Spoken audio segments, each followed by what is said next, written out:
Chevron didn't just leave California, they escaped. And now the bill is coming due.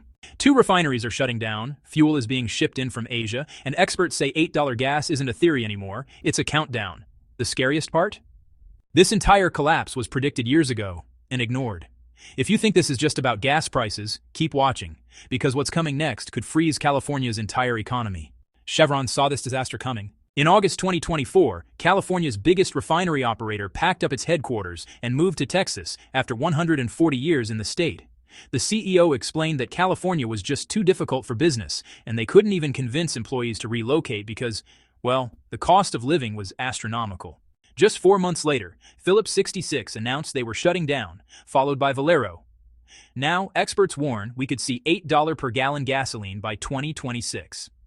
California is scrambling, importing record amounts of fuel from Asia just to keep cars running. Now experts warn we could see $8 per gallon gasoline by 2026.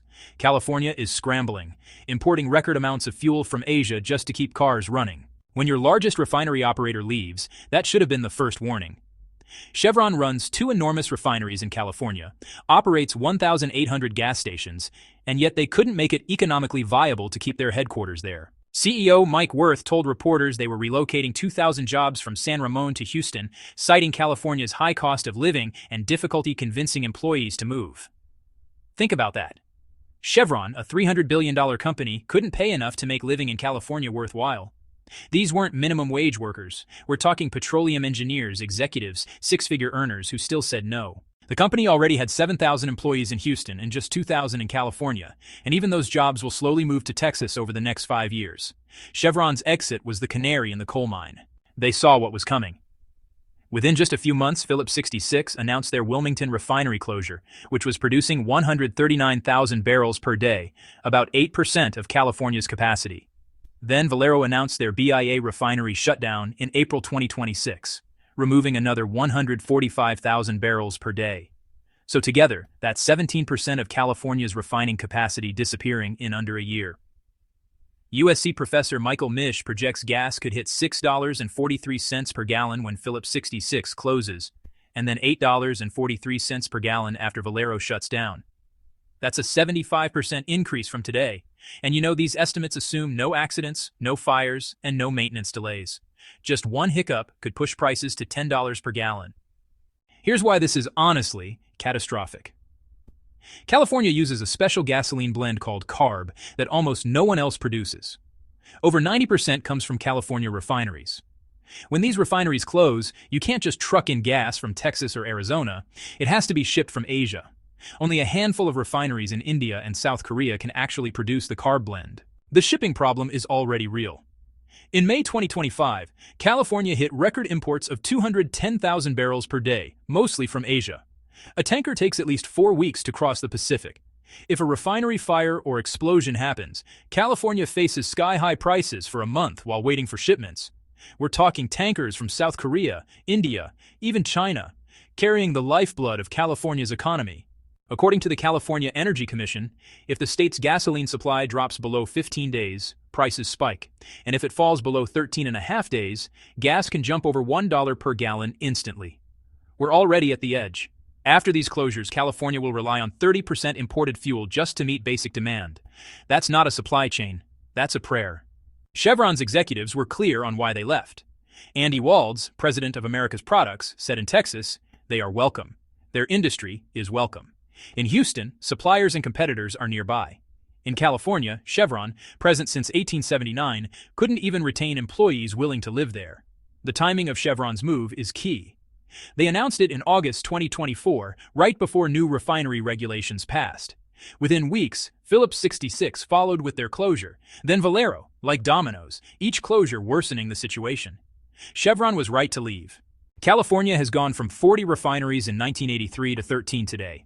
After Phillips 66 and Valero shut down, we'll have 11, actually 8 major ones, 3 in the Bay Area and 5 in Southern California.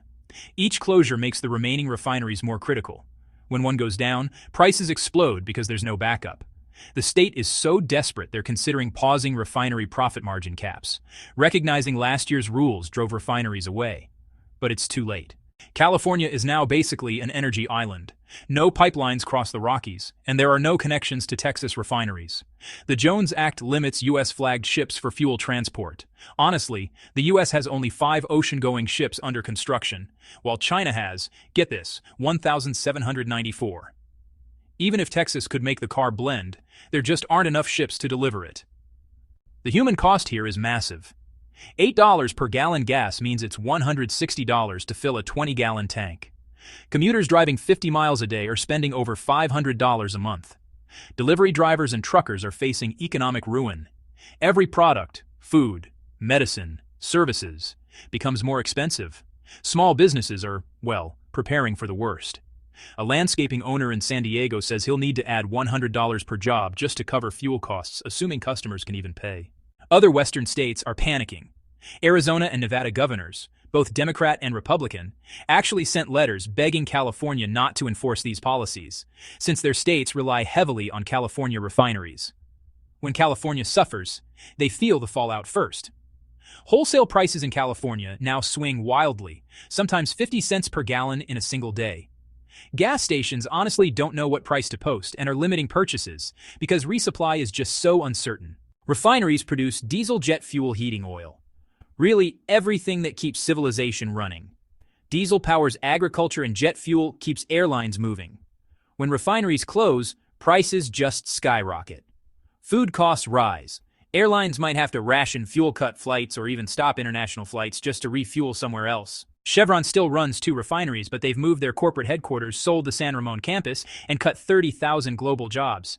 They're preparing for a future where California simply isn't their problem anymore. Profitable refineries will stay open, but the rest will close, like Phillips 66 and Valero. Texas welcomes Chevron, while California is about to face the consequences of driving out the companies that actually fuel its economy. Chevron left because they saw this coming. Now we're watching it unfold. Phillips 66 closes this month, Valero next April, and $8 gas isn't just a projection, it's a countdown. Chevron got out in time. Everyone else is left paying the price for a crisis that was, honestly, both predictable and preventable.